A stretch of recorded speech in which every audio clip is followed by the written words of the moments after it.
Welcome back. We're in northern West Virginia and we're walking along some creeks today because the water's dropped, and we're going to be looking for anything that was washed out of these fields up above here and left over from the Stone Age past. Some of this stuff can be very old. And we're on about our third creek this morning.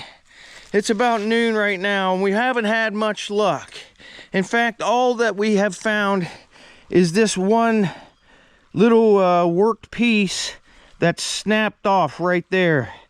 It looks like it might have been some sort of a little blade or something. But we're still looking. I'm looking real slow along these gravel bars right on the edge of the water.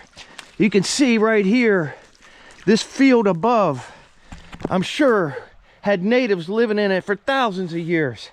As much stuff has been found in this creek.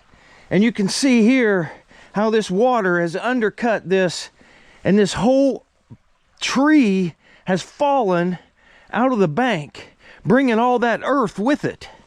You can also see right here a layer of gravel where the creek has changed direction one time or another. But all this earth has been flooded on top of it. How the stuff we find might not be clear down here in the bottom. It might be only 12 inches in this field here. But I would say it's a little bit lower because the main creek is right there and it backs up about every 10 years and leaves flood mud behind here. Look at this. Here's a piece of small natural hematite. It's like an iron ore. The natives used this for paint a lot. Let me show you something real quick.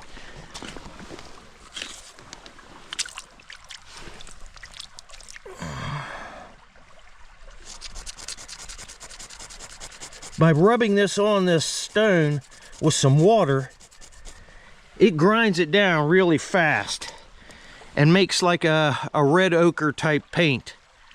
What this is, it's a natural iron ore, and basically that's rust on there, making that pigment.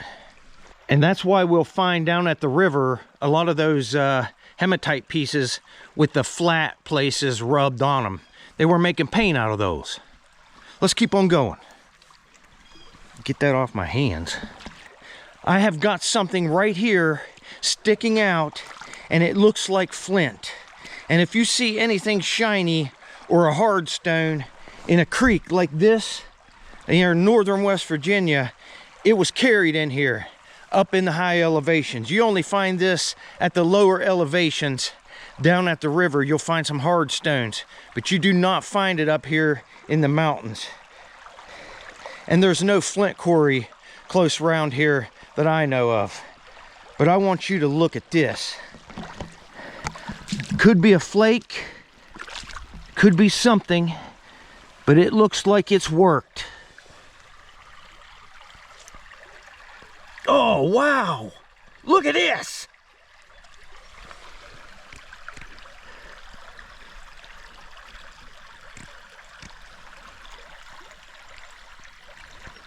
Holy smokes! Let me get you in the sun here. That is a stemmed arrow tip. I have never found a stemmed arrow tip. I've only found notched arrow tips or triangular arrow tips. Never one with a straight stem like that. Look how small it is.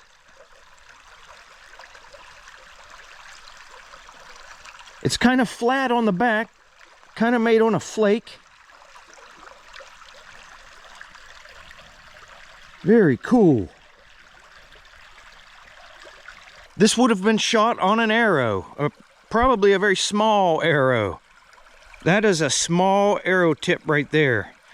And these arrowheads, they could range, you know, the older ones I find that are around 1,200 years old are notched.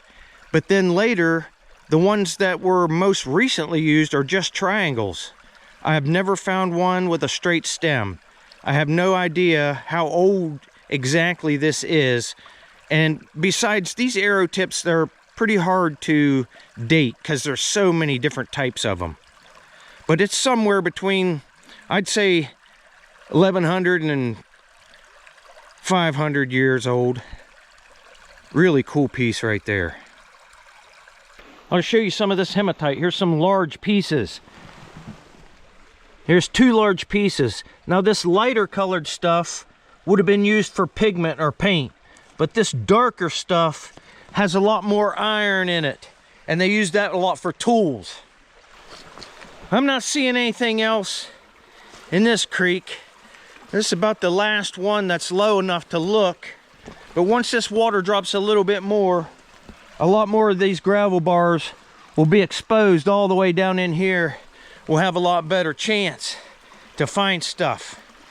But let's go down to the river, because I just want to check and see how high the water is and see if we can even get in there at all. Here we are down at the river. You can see here, you cannot even get down on the beaches of this river. The water is so high still. I'm checking this slip, because we found a lot of things that came out and slipped down to the beach down here last year. But I've never found anything up high. But we're checking the slip, and I got a stone right here. It looks like it might have been some kind of a grinding stone or something. It's busted in half.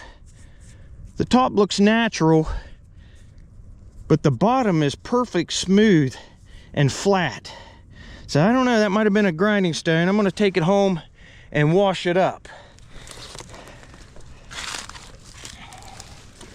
There's been a lot of erosion out of these banks here. Oh, that's just a leaf. Those leaves will fool you every time.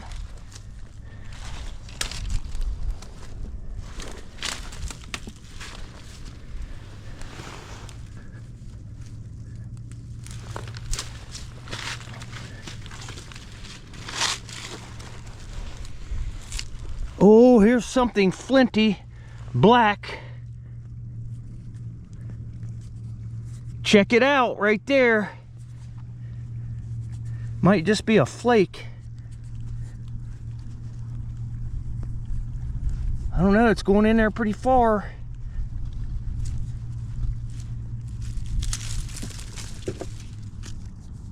It looks worked. It's got some pressure on it. I don't have a stick to dig it out. Let's just work it out of here, easy. Wow. Oh yeah, look at this. I'm gonna have to get down to this water, wash this off. Look at that. Live find. Well, live video find. That's the first thing I found sticking out of the bank. The rest of the stuff was already washed down to the shore, laying down in there. You can see how much dirt in that last giant flood that we had that came out of here. Several yards of dirt. If it comes out, if we get to high water and it washes this and more of this erodes, it's hard to tell what we'll find. Let's watch this off.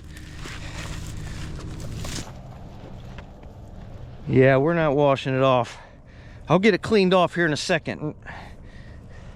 We'll look at it. You can't get down to that water, and I'm not falling in today.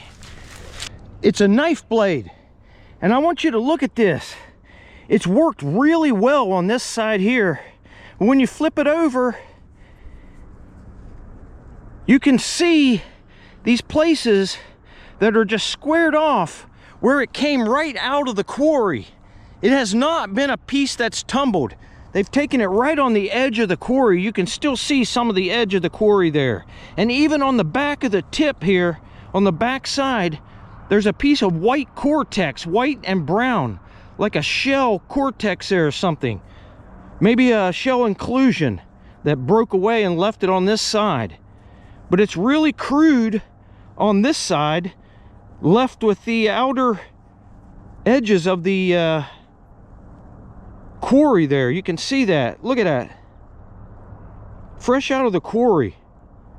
But on this side, it's worked really well. Really cool little knife. I don't know if the back is broken off of it or not. You know, sometimes you find those arrowheads that have those lightning lines, inclusion lines in them. Well, they go all the way through the point most of the time, and usually that's where they'll break. And I'm thinking that might have had a little more to it and broke right there, leaving that little lightning line in the middle, that inclusion stuck to this half. That's a really cool piece. Little knife blade. Unfortunately, there's no way to know how old this is because it just does not fit any sort of type that you're going to find recorded in a book. It's just a general quick-made knife. They're all one of a kind. It looks like it's made out of Coshocton flint from Ohio. We'll be out again real soon looking for more artifacts and taking more adventures as soon as this water drops a little more. So you come back now.